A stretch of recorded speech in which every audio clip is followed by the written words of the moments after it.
I just love that music. Welcome to Prepper Talk Radio, radio for the ready-minded on our Wednesday night live. For those of you who are listening later, we appreciate that. If you can jump on the live at some point in the future, try it.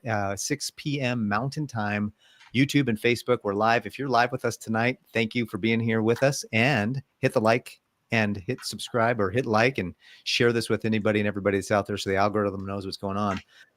You are listening to Prepper Talk Radio, radio for the ready-minded, the podcast for the prepared with your hosts, Scott, Shane, and Paris. We are all three here tonight. We're excited. And we want to share with you one of the, we've shared with you a lot of times about our preppertalkradio.com/good life, this new affiliate program side hustle that we're working. But we're going to talk a little bit about some of the products that they have. And this one is called the Super Greens. Right now, greens are a huge thing in health. If you're interested in becoming healthier, you're going to want to probably add some greens to your life.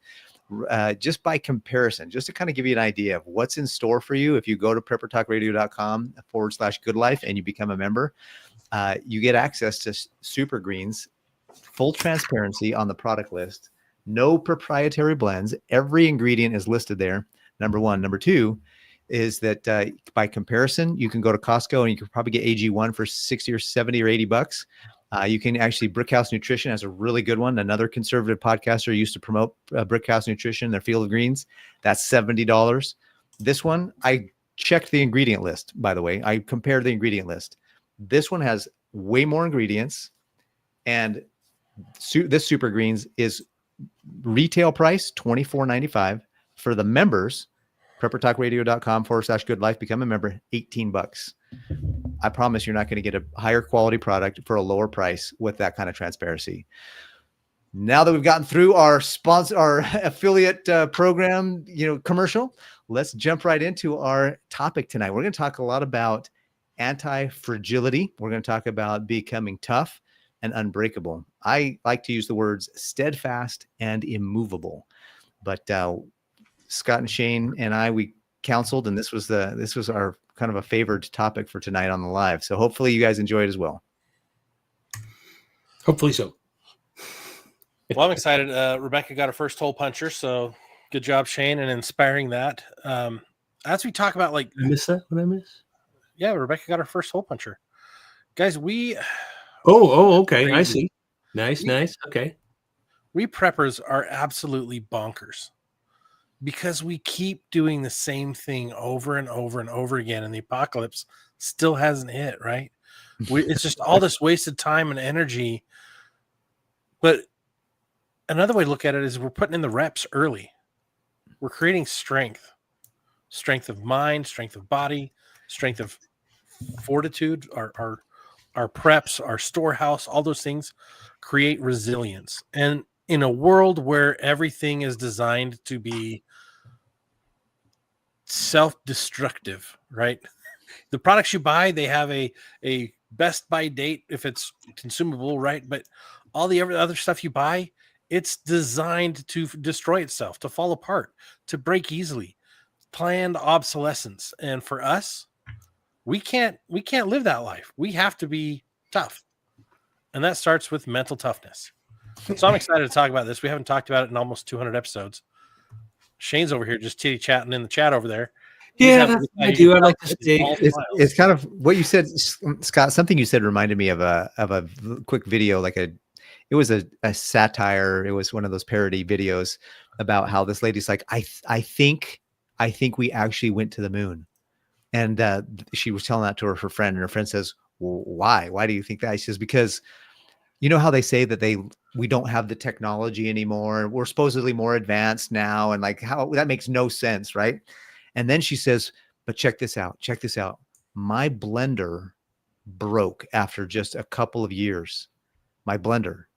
And I called my mom and I said, Mom, I need a blender. My blender broke. And she brought over a blender. And I used the blender, and I recognized while I was using it, that's the same blender that I had when I was young. Like, my 2-year-old blender died, and her 30-year-old blender still works. She's like, maybe they did have better technology back then, and we did go to the moon. I was just like, oh, bro, that was super funny. That is a pretty good point there. I'd have to concede. Fair argument. I was like, Dang, bro. She's got, yeah. What's funny is I saw that, and I think I shared that with you. Oh, did you share that with me? I think I did. I But didn't see that. Yeah. So I can't remember. the blender was actually the mom's blender originally. So it was even like better. First generation blender, household blender type of thing. Like, knock them if you want, but like those things, they last forever. Like, I remember my grandparents had this vacuum that probably weighed 80 pounds. It seemed like it was just the biggest thing in the world. And my grandma would be like, "Hey, go vacuum." And I'm like, "That thing is heavier than me." To which the response was, "Well, it'll get you stronger." And we'd have to vacuum her rug area. But that thing, I remember that thing when I was 6. I remember that thing when she passed away. Someone was like handing it around the family. Who wants to take the vacuum? Because it still worked. That's and yet awesome. We're all buying these crap plastic things that are breaking down in 6 months to a year. It's crazy. It is crazy. I actually how do we tie that into antifragility? Well, that is I did a little bit very definition. Right? My next comment might tie it in. So I did a little research on anti-fragility and kind of thought about and did some pondering and philosophizing about it. And one of the things that I came up with, or that I found, was that there's fragile things that break and become worse under pressure, or when they're dropped, or when there's some kind of situation that happens. And then there's things that are robust or strong, like maybe a brick or a rock or something. Like, put under pressure, it doesn't get better, it doesn't get worse, it just stays the same. And then there's anti-fragility. Anti-fragility is that under stress, under pressure, the change is not negative, it's actually a positive change. And so, the one, as an example for that, it would be like muscles. Under stress and strain, your muscles grow. And how many times do we say, we need to get our mental muscles, we need to get our mental toughness, we need to have our whatever. It's like a muscle building. Working is like having a muscle that we build. And so we analogize that, and I think we metaphorically give that muscle I think we give it a pass for a lot of things in life as an analogy. And I think that's one of the things that anti-fragility will do, is that, if you have a product or service that breaks, that's fragile. If you have a product or service that kind of stays the same, that's robust. But if you have a product that gets better over time, that's anti-fragile. And that's kind of maybe I did some mental gymnastics to kind of tie those together, but that was good. That was my best effort. I was simply going to say, as Shane likes to say, we need to look to the past to prepare for the future, right? The old ways are the stronger, the anti-fragile ways. The old things, the old tools fall in line with that, right? Like, whether you watch ESPN 1, 2, 3, or 8, or whatever, how many ESPN channels are, eventually you're going to fall onto the log cutting contests, the lumberjack channel, and it's phenomenal, because guess what? They've got the old crosscut saws, and those guys are flying through wood, tearing through wood just as fast as you or I could with a chainsaw. Because they've mastered the old ways. And they've sharpened it. They've kept them sharp. They know how to pull correctly. They know how to drag the saw through the wood, right? And it's the same thing for us. We need to become anti-fragile by honing our skills, staying sharp, always improving on ourselves. And it's like coal turning into a diamond, right? It's the other analogy that pops into my mind is like boiling water can take a hard potato and make it soft, or a soft egg and make it hard. Yeah. The experience can completely change the outcome. Well, the mind is the number one survival tool, right? And so as preppers, we typically go for the tools first, right? But it is, and MacGyver proved this. He carried, a Swiss Army knife, right? And he proved that his mind was sharper than any tool. And that was one of my favorite shows growing up. I carried the Swiss Champ on me through high school. And on my LDS mission, they would in Uruguay, they'd call me MacGyver because I carried that Swiss tool with me, that Swiss knife. But That's awesome. so that's the first thing we need to sharpen is our minds, right? That's where antifragility really comes into play first. Because when we come into hard times or into an emergency or situation, are we mentally ready to handle it in the very moment? And as I shared my example a couple months ago, coming across that car crash, I wasn't ready. I was soft. My mind was soft and perfectly comfy place at the time. I wasn't ready for that situation.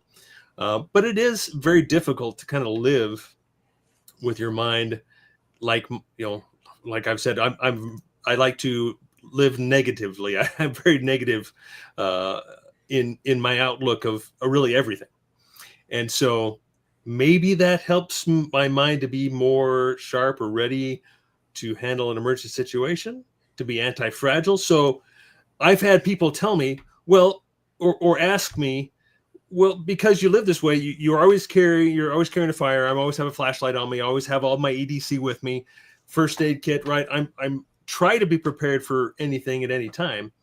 And so, I've had people ask me, well, how does that impact your everyday life? Doesn't that like distract and detract from you? And especially, we talk about a little bit about investing on here. I'm investing for truly the anti-fragile way, right? With gold and silver, for when things get chaotic, that's when those are really take off. I mean, they're taking off now, but when it gets worse, that's when they become truly anti-fragile. And so is it a detriment for me right now to be working on and growing my anti-fragile mind? No, I think it's not. I just want to say, as human beings, I think as human beings, our nature is anti-fragility. If you define it as something that gets better under stress or under strain, and I don't like the education. I don't like the school system. I love education, but one of the things that you realize is that in life, when you have a problem-solving capacity, as we humans do, you can solve problems and you can become better and you can rise above whatever the problem is that you're facing. And that's anti-fragile in and of itself. And so think of a little baby, and they come out, they're totally fragile. They fall and they break, but then they grow. They start to crawl, and then they start to walk, and then they start to run. And then if you ever see them again, it's great, but they just, you are human beings. We progress, we grow, we get better, we get stronger, we develop things. And then think about our whole society. I mean, yes, we have a throwaway society, and yes, we have some things that need to be worked on and looked at. But when you think about the infrastructure that we have and the roads and the wiring, I mean, just think about somebody came up with the internet, and it wasn't Al Gore, but somebody came up with that kind of a sorry.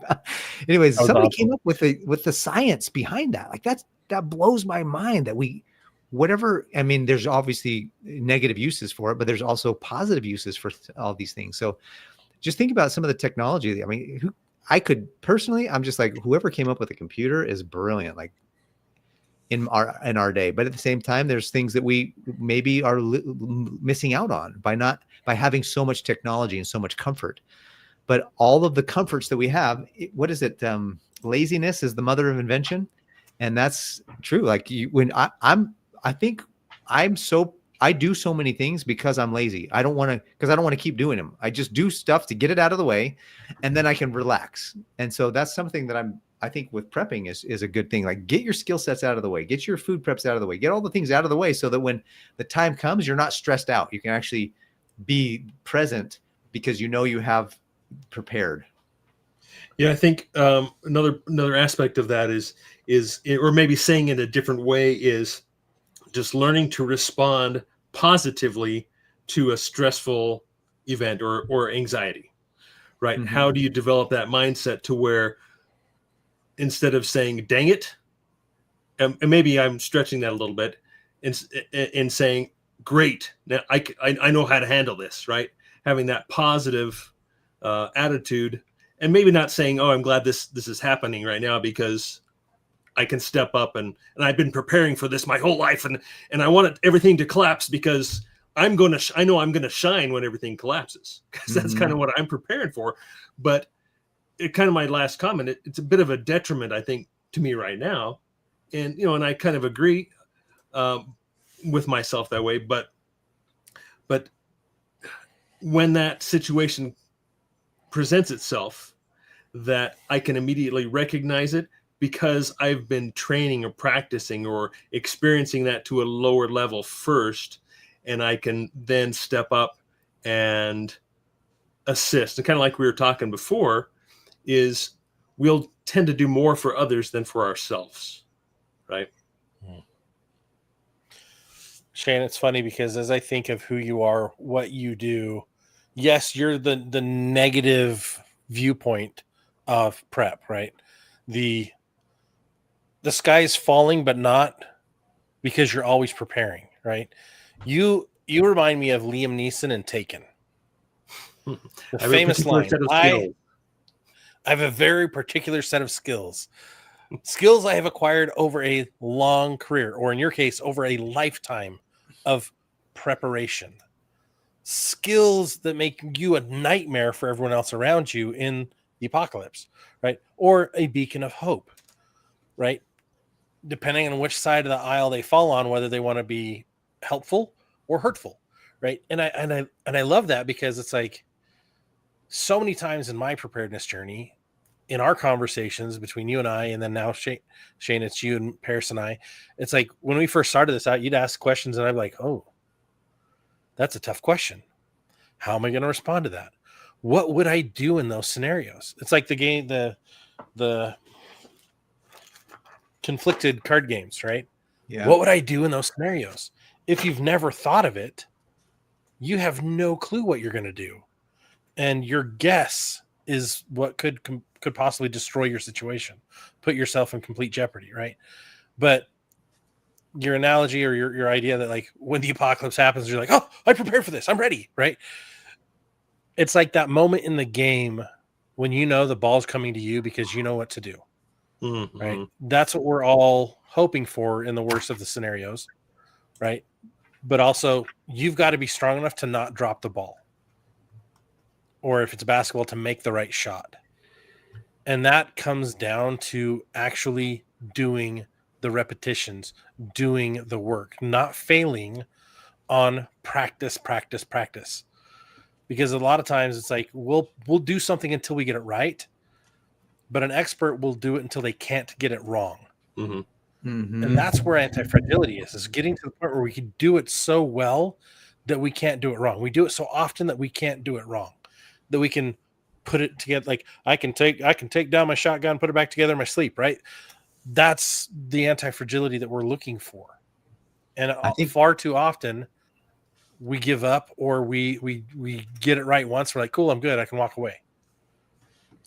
I like that. No, I was going to say that Practical, he's on his Field Tech account tonight, but he says something really good too, is once you've been an EMT or paramedic, a firefighter, rescue diver, you actually have a lot of hardening that happens mentally and physically.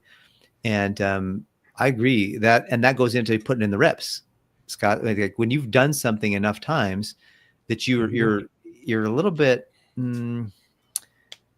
you're just, I guess you're numb to it, I guess would be another way to say it. You're numb to the shock. Like, for example, I was talking to my brother-in-law on Sunday. We went over there for dinner, and he was just like, he was telling me about how he had to have a hip replacement, and he went in for the hip replacement, and the doctor told him, do not go watch any YouTube videos about hip replacements before the surgery. And so he didn't. And then he watched a bunch afterwards. He's like, boy, am I glad that I didn't watch what was going to happen to me. But then he talked to the doctors, and the doctor's like, oh, they're just opening people up. There's guts all over. Like, yeah, hey, look at this. And they, I don't know if you know this, but when you're replacing a joint, they like take the joint and they throw it here, put it here, make sure it all, like, okay, the joint's in there. And then they put the bone back in, they sew them back up, they put the muscles on, and it's like, most people are like, I'm gross that you even got a cut and there's blood there. And these doctors are like, let's just make this bone move and see if the joint works here. And they're putting it all over the place. And he was telling me about one doctor that was like, I did a joint replacement and I was so impressed with what I did. I was flapping that arm around in the operating room. Like, look at this, guys, this joint's really strong. I did a great job. And that came from the repetitions. That it wasn't, he's not necessarily numb to it, but he's not shocked by desensitized that anymore. And so that was something that goes along with this, I think. I think you're looking for the word unfazed. Unfazed. Thank you. That's better. And that's true. Like I remember there was a time when I want to say 16. We were at an activity, young men, young women. We did like youth conference for church. And on the way back, we stopped at this lake and we were having a picnic. And kids were crossing the street to go to this little convenience store all the time. And the kid got hit. A car came flying through and hit a kid. We all go running over, and like half the adults like froze and were panicking. And they were phased. They were phased hard.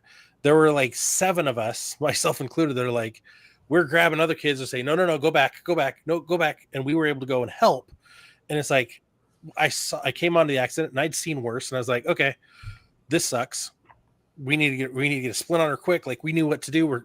One guy's already taking care of everything. And the other kids and myself are like blocking everybody. Like, you don't want to see this because a leg is partially detached. Right.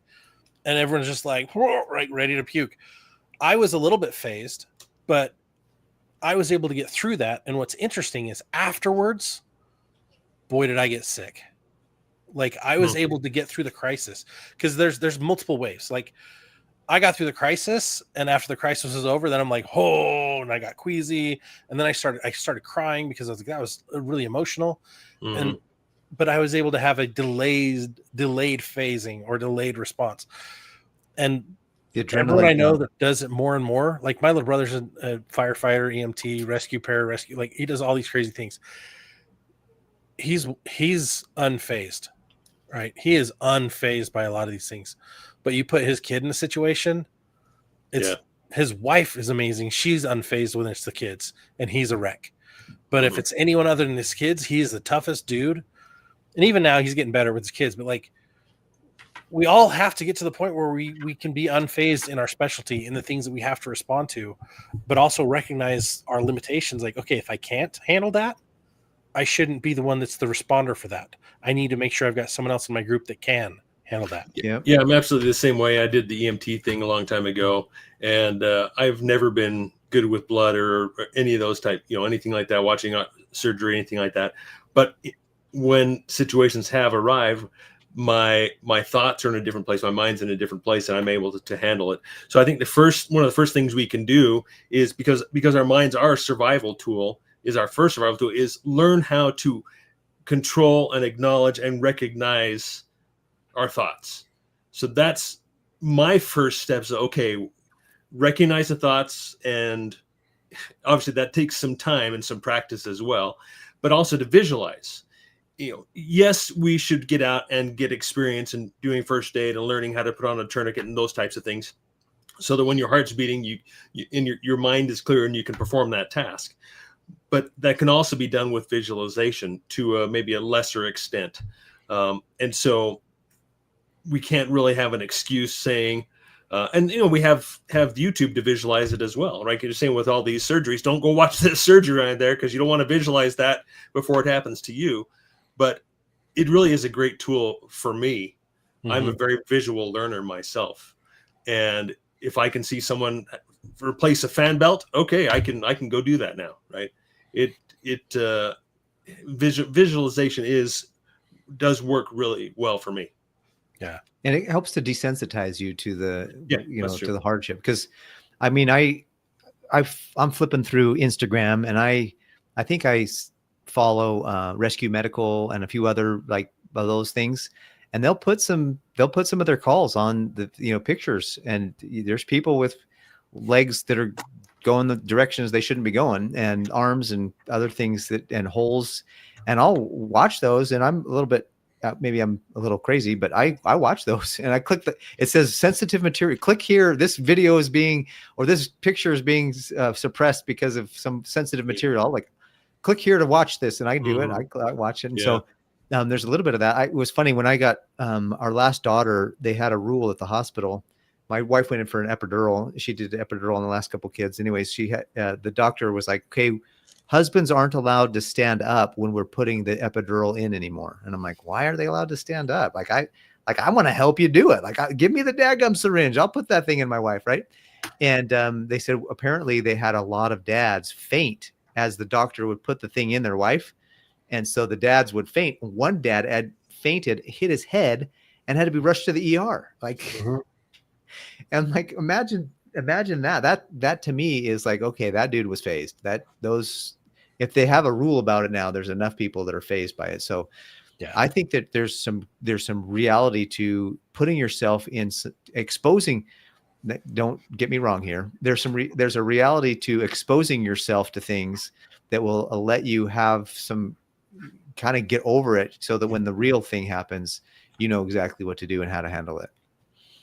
Don't be exposing yourself though. Like, don't take me. Well, it's the idea of experimentation and tinkering, right? Like, you're always taking lots of small calculated risks, right? A small risk isn't going to devastate a situation. So you can tinker and you can play around with those more challenging situations, whether it's an experience in the morgue or the ER or whatever, or, doing hard things, doing dangerous things carefully. That to me is building antifragility in everything, right? The more you practice, the more you do. Like Shane was talking about, like, if you've got to replace a roof, like, go replace a roof, learn how to do it. Don't sit there and go, crap, we're going to have a hole in the roof for the next few months while we wait for someone to come fix it. No. Antifragility is being able to go fix it yourself, knowing what to do, how to get up there safely, how to stay up there safely, right? Those are the types of things that we need to be doing on like the regular, that we avoid because we've gotten complacent or we've gotten soft, or it's easier to let an expert do it, right?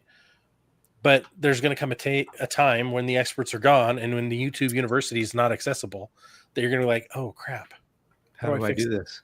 Yeah, I guess I need to needles. I can't do needles. I can't do anything that has to do with the eye. I guess I need to expose myself to some needles. YouTube videos of watching needles.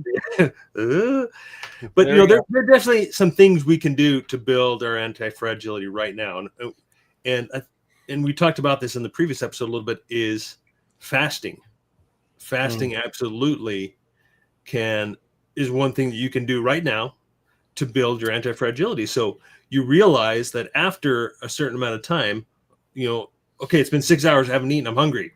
And that your mind starts to tell you that that you're in a bad situation, that, okay, this is not normal, this is not great. When your body can really go days, weeks, even a month without any food, and it's not going to be fun. But that's one simple way to build that anti-fragility, where you know what the outcome is going to be for fasting for 24, 36, 72 hours, right? Mm-hmm. Absolutely. And I like what Field Tech says. He's like, oh, there we go. Nope. Nope. No, I was typing too fast. He's thinking. I said all to show how fragile people are when hearing about things that are uncomfortable, right? What's interesting is like, there's those types of things, right? Uncomfortable medical situations, emergency situations, but there's also the uncomfort of being critiqued, right? Are we fragile in those cases? Is our ego tough enough to withstand being critiqued? Because in emergency situations, there's a very good chance you're going to be wrong. If you haven't practiced, if you haven't put in the time, if you don't know what's going on, you're going to get caught off guard. And when someone critiques you, is that going to completely destroy you? In current society, kids need a safe space, right? They can't handle those hard truths. You're going to have to be able to handle it. And the other part of that is building redundancy in your processes and in your systems, right? Eliminating single points of failure. You guys are laughing because Paris was staring off into the oblivion again. Yeah, this is what Rebecca's comment was. You guys, come on. That's funny. But it's fine. No, I like what you said. I like what you just said, because we need to.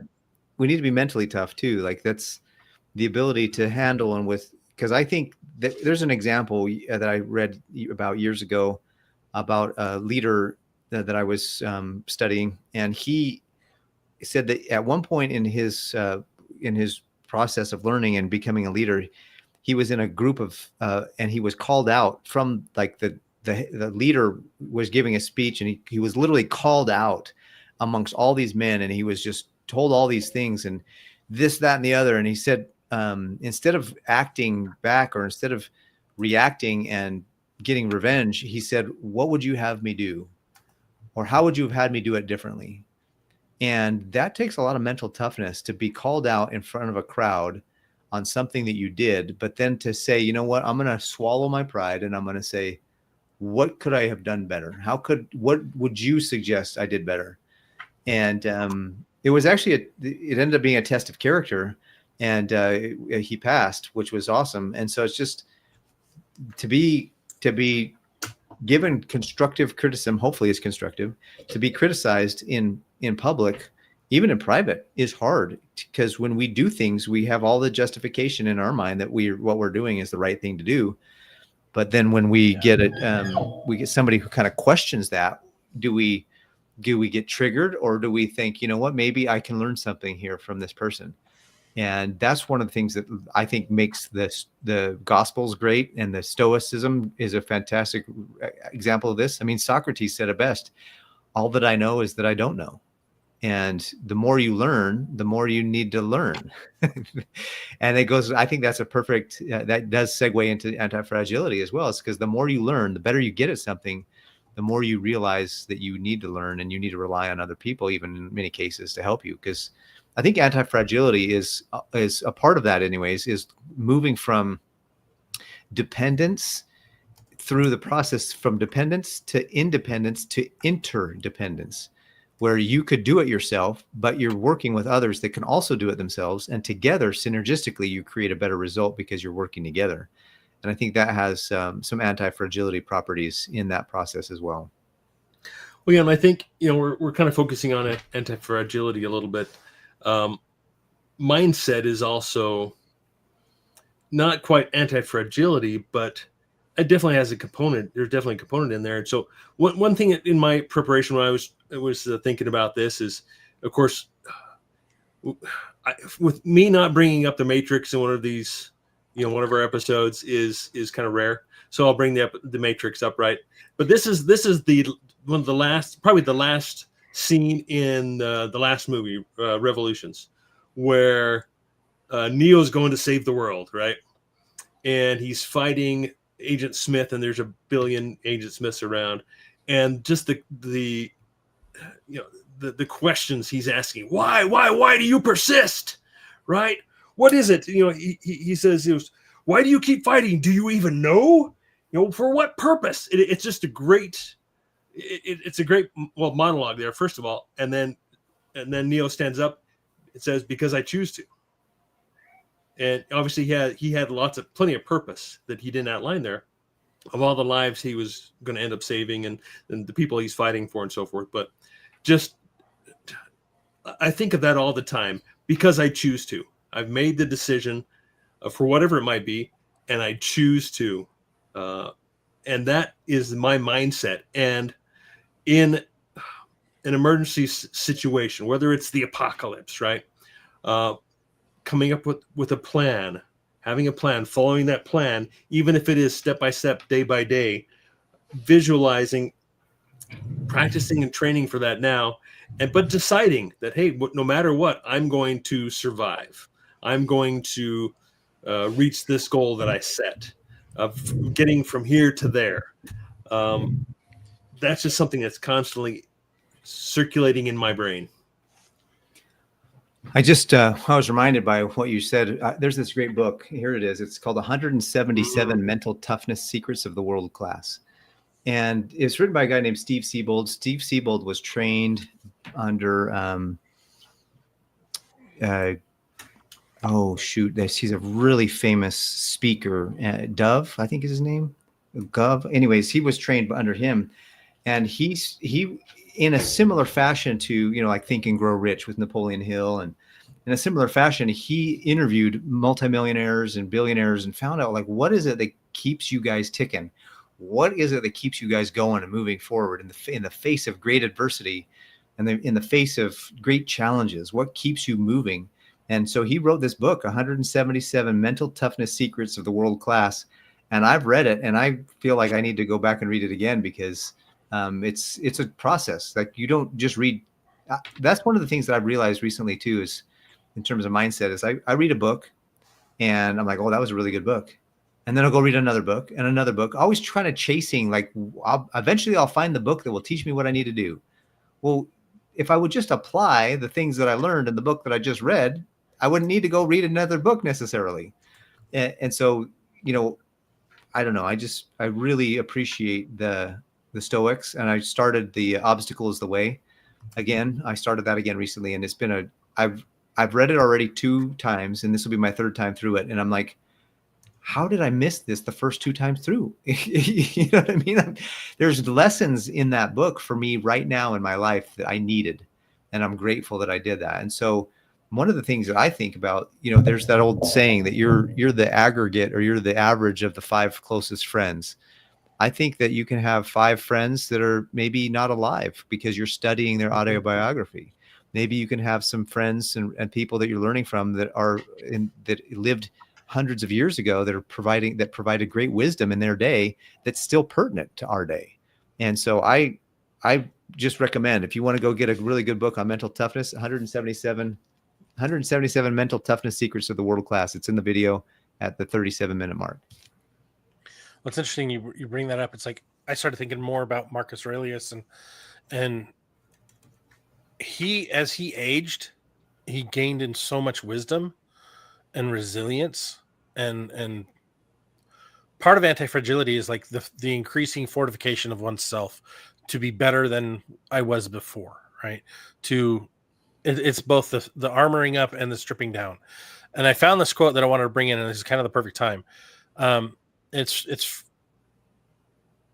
says this. It says, some things benefit from shocks. They thrive and grow when exposed to volatility, randomness, disorder, and stressors, and love adventure, risk, and uncertainty. Yet, in spite of the ubiquity of the phenomenon, there is no word for the exact opposite of fragile. Let us call it antifragile. Antifragility is beyond resilience or robustness. The resilient resists shocks and stays the same. The antifragile gets better. That's awesome.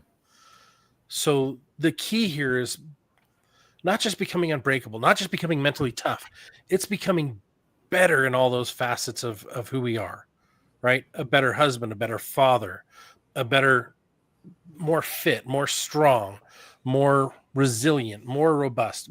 It's more of, or better than before. It's a constant process. I don't think it ever stops. And that can, I think, be a little daunting to think about. But the fact that it gets better is what we need to be striving for. That just reminded me, Scott, of something that kind of related to our last episode where we talked about how great men do hard things. And it reminded me of a book. I think it was Jim Collins, I think, wrote it. I don't know. It's called Good to Great. And one of the things he talks about in there is that good, he talks about what is the enemy of greatness. And he goes through this whole thing where he says, is it this? Is it this? Is it this? And he says that good enough is the enemy of greatness. Because when you think you're good enough, I'm strong enough, I eat good enough, I exercise good enough, I read good enough, my business is good enough, I'm making good enough money. That good enough will keep you stagnant, or keep you at least progressing. So you may not even notice that you're progressing. And I think that that's something that I'm looking in the mirror right now, by the way, at this, because it's something that I need to be reminded of, that good enough. I've lived a life, and I'm living a life right now where I have a lot of things that are good. They're good enough. And yet I'm being stretched and pulled and feeling that divine, what I call divine discontent. And where God's like, look, good is not good enough for you. You need to be great. You need to do more. You need to be more. You need to have more. And not in a, a aggrandizing way or putting myself above others' way, but I just need to have more resources because I'm the kind of person that will share those resources with those that didn't follow the same path.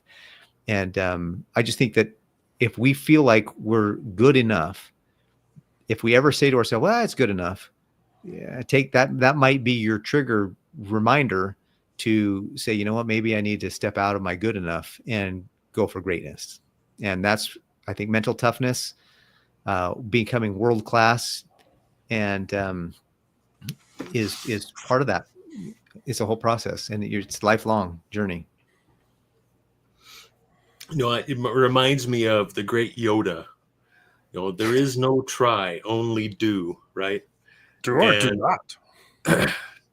Yeah, and I think most people don't even understand what that means, right? And it's, I have trouble describing my thoughts on when I decide to do something. When you decide, it's not, I'm going to try it. No, I'm going to do it. When you've decided, you're going to do it. It's not like I'm going to try it. No, you're going to do it, or do not, right? And again, I said all the time, words are important. Using the right words are important. And if I'm going to, again, I don't know I don't know the right words to use here, right, guys? It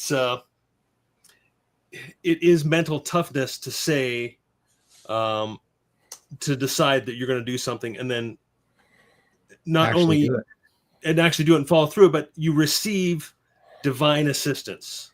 That's the only way that I can I'm struggling with my thoughts here because I'm working it out as I speak here and fumble, but it is only for me accomplished through divine assistance when I decide.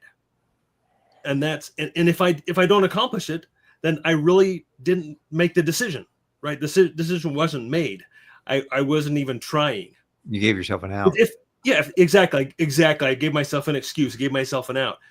That's a perfect, before you even start. That's the before key, you even start. right? Exactly. So to try is to decide before you start that you're not going to finish, that you're going to give it a partial attempt. You're absolutely right. Yeah, that's a great explanation there. Either do or don't, because if you try, you wasted time. If you failed, right? If you didn't do it right, you can learn from that. But if you only try and you quit, what can you learn from that? The lesson's not finished. You don't know how to apply these things. You don't know how far you can actually go. Yeah. Whereas, and it's different because, I tried something, past tense, right? Means I participated. That's different, right? To try means to partially attempt. Not why am I going to partially attempt to rebuild a motor so I can have a broken down car in my driveway for the next 10 years? One of the things, an analogy that I use, a physical analogy that I use, is that I hold out my hand with something in it. Let's say in the video here, I have a pen in my hand, and I say, I want you to try to grab the pen. Right. And if they grab it, I say, you didn't try, you did. I just want you to try to grab the pen. You're like, what do you? You're never going to grab it because if your goal is to try something, you're not going to do it. So I'm saying, do it, grab the pen. Don't try to grab the pen, grab the pen. So whatever you want to do in life, I gave it a college try. That's, you gave yourself an out, bro. But failing is the key to success. Most people don't realize that. I've failed more in my life than a lot of people, and I'm sure less than a lot of people, but I've failed a lot. And I feel like, what Michael Jordan said, that he has this whole thing where he says, I failed at the free throw. That's why I'm so good at it. I failed at the dunking. That's why I'm so good at it. Because you failed more times than others. And that mental toughness is huge. When you fail and you get back up and you keep going, like Edison, what did he do? 10,000. He didn't fail 10,000 times, he said, to find the light bulb. He said, I found 10,000 ways that didn't work until I found the way that did. that's mental toughness. Like the guy to keep going after everybody tells you to quit, when you know something's good and something's right and shouldn't.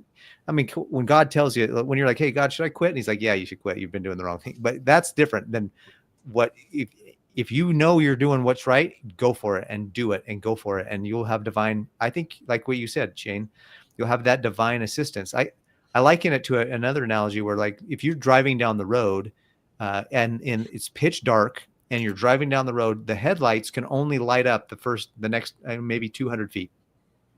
You don't have to have the whole road illuminated. You just need to have the 100 to 200 feet, whatever that is in front of you, to know. And then you just keep going, and then you'll see the turns. You'll see it'll eventually be illuminated to you. And that's a great analogy, I think, for what we're talking about here. Yeah, I like that. You mentioned Michael Jackson. Michael Jordan. Now I got Michael Jackson in my head. So if you want to make the world a better place, take a look at yourself and make a change. Woo! Also attributed to Batman and Lego Batman. We see that a lot. I wanted to talk about Kobe Bryant and his quote on failure. Have you guys read that? Oh, he gave this interview. It was so good. The interviewer asked, she's like, how do you accept all the different failures you've had in your career? And he goes, failure doesn't exist. It's a figment of the imagination. And he continues, he's like, even after a setback, the only way a setback becomes a failure is when someone decides not to progress from it. That's awesome. When you decide not to progress from it. It's like, that's the difference of learning or shrinking, going backwards, degrading in thyself. Right. When I only saw this like 2 weeks ago, and I was like, it's been on my mind ever since. Failure doesn't exist. What does exist is not learning. What does exist is giving up in the pursuit of excellence. And it's like, we have to, now more than ever, continue to progress forward. Let those experiences, let those tests, because life is tests. It's a series of tests. It's not like school where it's a series of lessons followed by a test, right? Life is tests, things that prove whether you're going to rise or whether you're going to shrink, whether you're going to succeed, whether you're going to quit, right? Whether you're going to shrink from challenges or whether you're going to go headlong into them, whether you're going to fortify yourself so that those obstacles in life take less and less from you every time you hit them, right? Why do we prepare? So that those obstacles in life, whatever they may be, have a smaller and smaller impact on us. That is anti-fragility. That is the goal. And I love, like, Field Tack says so many good things. He's like, we as prepared people need to become combat hardened within life. We are the only ones to save ourselves. No one is coming to save us, and fragility will cost us greatly. Wow. What a beautifully put way to say that. Thank you, Field Tack. Like, it's up to us. No one's going to save us, right? When it comes to saving, Jesus is the only one that saves, but he's not going to save us from the experience of life, right? He's going to save us through to the eternity. We'll still struggle. We'll still falter. We'll still have problems. That's the whole reason we're here, is to experience these things, not to be exempted from them. So we have to face them. We have to choose to progress or shrink. Completely agree. That's what I was going to share for kind of my closing closing comment there, is that I ruined it. It's no one's coming to save you. And especially as I would say, as the head of the household for us here, and all of you who are here consistently, I know you guys are taking the lead in your families, and it's up to each of us, and can't put it on anybody else. But that's why you're here. I know that's why you're here. So I probably don't even need to say that. Well, I'm grateful for this sounding board, if you will, right? That we can talk about these things, because each one of us kind of brings me to a different questioning path of like, okay, Shane said this. Now I got to think about that. Paris said this. Now I got to think about that. Field Tech or Sandra or someone pointed this out. And so now I've got to then internalize that over the next week and think about it and see how can I improve my situation? How can I improve and become more resilient or more anti-fragile, always becoming better. And that's kind of my 2025 is my year to thrive, right? That's kind of what I've titled this year. Even in the apocalypse, it's my year to thrive, to become better in every facet of who I am than I was at the start of the year. I'm not competing against Shane. I'm not competing against Field Tech. I'm not competing against Paris. I am improving upon myself. Like, that is the progress we all need to be working on in our preps, in our mental, our spiritual, our emotional states. Those are the things we need to be creating more and more resilience and more robust so that we can become better in all facets of life, because we're going to need every single one of those in the coming days, weeks, months, years. Totally agree. I've been listening to a lot of different podcasts, and one, of course, one of my favorites to listen to whenever she gets a chance to speak is Catherine Fitz. And she mentioned in a podcast recently that I was listening to that if we're going to really defeat the evil in this world, we need to come together as righteous people seeking righteousness. And we need to, she said that if 10% of the people went down to JP Morgan Chase and pulled their money out and said, we're not going to do this anymore, she said it would disrupt the whole system. It would throw them off completely. They might have a contingency plan for something like that, but I think it would shock the world elite if we stood up and we did something like that. And then she said that it's an all or nothing thing. Either we become righteous and then we help others become righteous, or we're not going to make it, because we have to do it first, and then we have to help and spread the word. And I think mental toughness comes down to that. We have to.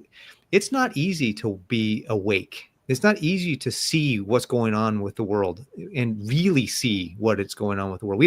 We don't even get, the three of us have conversations offline that we don't even get into some of the rabbit holes online. So I'm just telling you, we've been down a lot of rabbit holes. If you want to ever talk to us offline or in a separate situation than on YouTube, then let us know. But I'm telling you, it's not easy to have and to still be kind and still be gracious and still be loving in knowing what's really happening in this world. So my hat's off to all of you that are living a good life, who know things and who know what's really going on in the world and are still trying to bring in righteousness and bring light to the world, because that's how we defeat darkness. We defeat darkness by the light, by bringing more light into the world.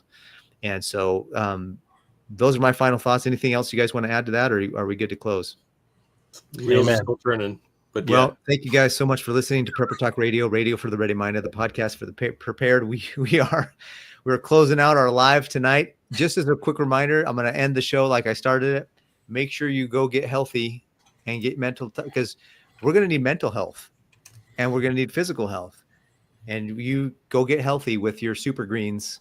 Go check us out at preppertalkradio.com/good life. And become a member of that program and get some really high quality products at some dramatically low prices with full transparency.